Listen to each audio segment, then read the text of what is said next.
guys, hoping all is well with everyone. So in this video series, I'm really excited to be bringing back my science demos to my YouTube channel. I know it's been quite a while since I brought them back, but I'm really excited, and I thought what would be a better choice of experiment to do first than the ever popular elephant toothpaste experiment. So just as a quick recap of the goals and endeavors behind my science demos is to be able to provide a walkthrough step-by-step approach to not only the procedure of the experiment itself, but also the scientific topics that are very related and usually connected with the experiments themselves in a classroom or educational academic setting. So what I like to do with my experiments is first start off by talking about what you're going to need to bring the reaction or the experiment to fruition. And we're going to actually do the experiment, and then afterwards talk about the related concepts and topics that are relatable to the grade level that I am tailoring the experiment to at that particular video or part of the series. So for example, with the elephant toothpaste experiment, it's a very fluctuative experiment. There are a lot of things and parameters that you can change about it, which kind of are more tailored to appropriateness and grade level and things like that. So what we're going to do is start off with kind of like the DIY, do-it-yourself at home middle school academic setting, and discuss the related topics that are more appropriate to that level. And then we're going to be building on those topics to more advanced topics with going into the high school chemistry and college physical chemistry courses, and being able to tailor the experiment which highlights those ideas. Okay, but without further ado, let's go ahead and jump into the ever popular elephant toothpaste experiment. So the name behind the original elephant toothpaste experiment, no, it's not a dental hygiene course for five-toed pachyderms. The idea behind it is that you create so much of a product from this that the idea was that a herd of elephants could run and play through it. It's kind of like that meme that you see there where the dog just jumps into that huge pile of leaves. You're taking such a simple substance that is only made out of two elements, being hydrogen peroxide, and you're basically breaking it down into literally like a whole bunch of foam. So to start things off for this experiment, you're going to need a couple of things, but they're very inexpensive. And one of the things I love about the elephant toothpaste experiment is how inexpensive it is and easily obtainable in terms of the supplies that you need. The biggest thing that you are going to need for this experiment is going to be the hydrogen peroxide. The 3% that is perfect for the DIY version of this, it can be found at any drugstore or pharmacy, and you can get a pretty good amount like this for less than a couple dollars. The next thing that you're going to need is going to be some active dry yeast. Now you can get this in the baking section or baking aisle of the grocery store, and what's really cool about at least this version is you get 3 packs just in one. So I was able to get 6 packs for $4. So again, very cheap, but you can do the experiment multiple times, which is kind of cool. The next thing that you're going to need is some type of vessel or container to hold your reaction in, and a water bottle does just the job, and it does a very good job at it.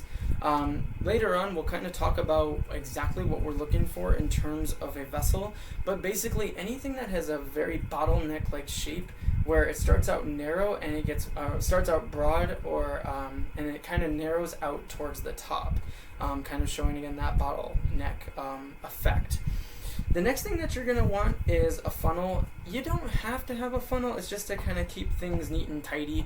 If you don't have a funnel, it's an easy hack to make one. You just take a piece of paper and kind of fold it from one opposite corner to the other, and you basically make that conical shape that you need just to dispense all of your reactants into the vessel. The next thing that you're going to need to kind of give your reaction some vibrance and some color, other than just having plain clear foam, is just some food coloring. You may want some scissors to open your yeast packets. The other thing that you're going to need is going to be some water, and you do want it to be hot water. The reason for that is basically what you're doing is you're going to be mixing the yeast and water together, and you don't want it to become a putty or a paste. You want it to be as least what we call viscous as possible. So viscosity is the measure of how something resists to flow. So something that is very viscous is like glue or molasses. You want it to be as non-viscous as possible, almost like the water consistency that you're starting with. So like a soupy kind of consistency. The other thing that you're going to need is some liquid dish soap. Dawn works great. The thing about the Dawn is, or the dish soap in general, is it's not the amount that's more pivotal than the fact that it's liquid dish soap, because it's not going to have a molecular effect on this, it's going to have a physical effect. And I'll talk about that kind of as we go. But that is essentially all that you're going to need. You may want a spoon to stir your yeast and your water. I'm going to be trying to use my magnetic stirrer here, but other than that, you pretty much have everything that you need to go. So let's go ahead and get started. The first thing that you're going to do is you're going to measure out 80 milliliters of hydrogen peroxide 3% concentration, and you're going to pour it into your reaction vessel. Now, one of the things that you may notice is that I'm not using gloves. For this experiment, you don't have to use gloves. The reaction of the hydrogen peroxide concentration is 3%, which is the stuff that you would put as an antiseptic on like cuts and scrapes. So it's very non-harmful. At high concentrations, though, it can be a skin irritant, but at this one, you're totally fine. The next thing you're going to do once you put your 80 milliliters of hydrogen peroxide in is you're going to add your liquid dish soap again. What's interesting about this is they ask you to put about in 1 tablespoon. But the thing about liquid dish soap is that it is very cohesive, which means it sticks to stuff. So if I were to measure out a 1 tablespoon volume of it, a lot of it's going to be remaining on the spoon. And again, volume here for this supply or this ingredient of this reaction is not pivotal. So you can eyeball this and you're still going to get a good effect. So even like a 3-second count of consistent pouring into the vessel works fine. The next thing that you're going to want to add is your food coloring to your vessel. And the thing about the food coloring is you do not need a lot. I'd say because I'm adding 2 colors, 4 of each is fine, but you will get a pretty nice color foam with very little food coloring. So, alright, so that is our reaction vessel A, so to speak. So this is going to be where the main reaction is going to be taking place. So the next thing that I'm going to do is I'm going to go and get some hot water, and then we'll react it with our dry yeast, and then we'll go ahead and do our reaction, and then we'll talk about it. So I will return shortly after I get my hot water. Alright guys, so we are back and we got our hot water, and we're going to be mixing it with our active dry yeast here. So I'm just going to be starting up the stir here a little bit. And again, the idea behind this is that you're going to try to avoid the pasty kind of putty consistency as much as you can. So I'm going to add it as we go. You're going to notice that it's going to get pretty pasty pretty quickly, so you're gonna kind of want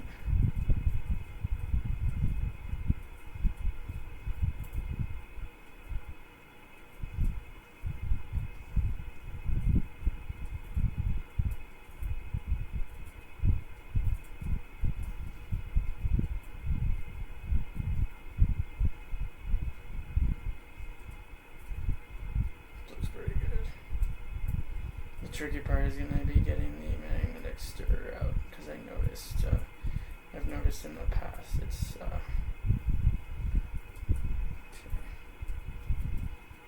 So that's looking pretty good.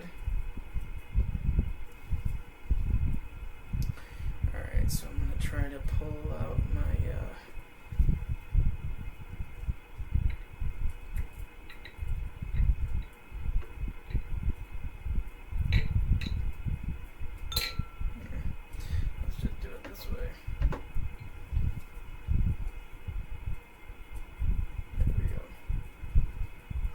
So as you guys can see, very consistent, very non-paste-ish, very non-putty-like, very just consistency like a soup. So on the count of 3, we're going to go ahead and add it, and then we're going to see what happens. So you can agitate your reaction vessel a little bit just to kind of have all the stuff kind of react. So this should be a nice purple, and here we go in 3, 2, 1, go. And you guys can see it's coming up to the top. Very nice. So it's kind of like a mountain kind of geyser effect here. I will be honest with you, the yeast smells pretty bad. You get used to it, but you can even smell it as a result of the reaction. But yeah, a couple of things you guys will notice right off the bat is it's going to have a very foamy-like substance. And then a couple of other things that you may notice, you may want to be careful for this, is if you put your hands pretty close or near the foam itself, you will notice that it feels very warm. But the overall reaction can go for quite a bit. The irony behind this experiment is that from a molecular standpoint, this would normally take a couple of days for this reaction to even take place. But because of a certain parameter in this experiment, there is going to be a pretty quick reaction taking place from going from a couple days to a couple seconds. So now what we're going to do is we're going to kind of talk about what we're seeing and why we're seeing it. So I'll see you guys in just a couple moments for our in-depth discussion of the elephant toothpaste experiment. Alright guys, welcome back. So in this part of the video, what we're going to do is essentially just look back on our elephant toothpaste experiment and talk about some of the things that we observed and now look into why we observed them. So this was kind of the after effect of our elephant toothpaste. You guys can kind of see the foam sitting in the little tray there. But let's talk about each of the reactants and kind of what their role was in the overall experiment. So when we first look at hydrogen peroxide, the first thing that we want to take note about it is it's extremely unstable. It constantly wants to break down into its smaller stable molecules, being water and oxygen. So that's kind of the goal of this overall reaction, is it's a decomposition reaction of hydrogen peroxide into water and oxygen. So you already have a molecule that wants to react as much as possible with the surrounding environment or whatever other materials it can react with. Let's talk about the dish soap. So again, what I mentioned earlier is that the dish soap volumetrically didn't have as much of a pivotal effect as its physical effect. What its job to do is when the oxygen gas is formed by this decomposition, remember how, as I mentioned, the dish soap is very cohesive. It likes to stick to things. So what it's going to do is it's going to trap the oxygen gas, and that's what gives us the overall foam-like appearance. It doesn't allow the oxygen to escape into the surrounding environment as easily because it sticks to it, just as the dish washing liquid itself would stick to the spoon. So the oxygen gas essentially gets trapped, and that's what gives us our foam. Let's talk about the yeast. So, as I mentioned, this reaction would normally take days for it to come to fruition or completion because of the hydrogen peroxide breaking down. Decomposition can take quite a while. But we have the yeast here. The yeast is what is scientifically known as a catalyst. Now, as we kind of build upon this idea of what a catalyst does, we'll look into it more complex as we go forward. But the idea behind a catalyst is its job is to speed up a chemical reaction. Now, normally this is done by lowering what we call the activation energy, or the energy of activation needed for a reaction to take place. So if you guys want to, you can imagine that if you were driving and you had two choices, you could go up a very steep mountain, or you can go through a tunnel and achieve to the same destination. You would obviously choose the tunnel because it's less taxing. In other words, it's faster. So the idea behind a catalyst is that it's going to allow the reaction to take place at a much lower activation energy needed. Okay, so that's kind of the idea here. Is you would take this path because it's much faster. Now, from a human-like standpoint, we actually have the same substances in yeast that we do in our body. So yeast is a living organism, but what is in our bodies that it's in this organism is what is known as catalase. Catalase is something that you will learn kind of going forward is an enzyme. Enzymes are very special organic catalysts that lower the activation energy of reactions to take place. So when you fall or get a cut or a scrape and you put hydrogen peroxide on it, the bubbles that you see are the catalase reacting with the hydrogen peroxide to help the healing process of your scab to come much faster. Okay. Again, one of the things that we'll kind of look forward in this series as well is a concentration of hydrogen peroxide that we're looking at. But from a medical standpoint, this is one of the ways that your body is able to adapt to getting cut or a scrape. Your skin is the biggest organ in your body, and it has one of the biggest roles. It's to keep the stuff that doesn't belong in it out, and its other job is to keep the stuff that's supposed to stay inside it in. So it does a very good job at what it does for as simple as an organ that it seems like. But that brings our middle school and DIY version of the elephant toothpaste experiment to an end. I hope to see you guys further in this series as we continue. And again, we'll be continually to progress to the high school and college level. We'll be looking more into the chemistry and the physical chemistry of it. But I hope you guys liked this video. And as always, please don't hesitate to like and subscribe. If you guys have any requests for certain experiments or procedures that you would like to see, I'd be more than happy to do them for you. But as always, guys, as I always would say on my YouTube channel, please take good care of yourselves and be safe. Bye.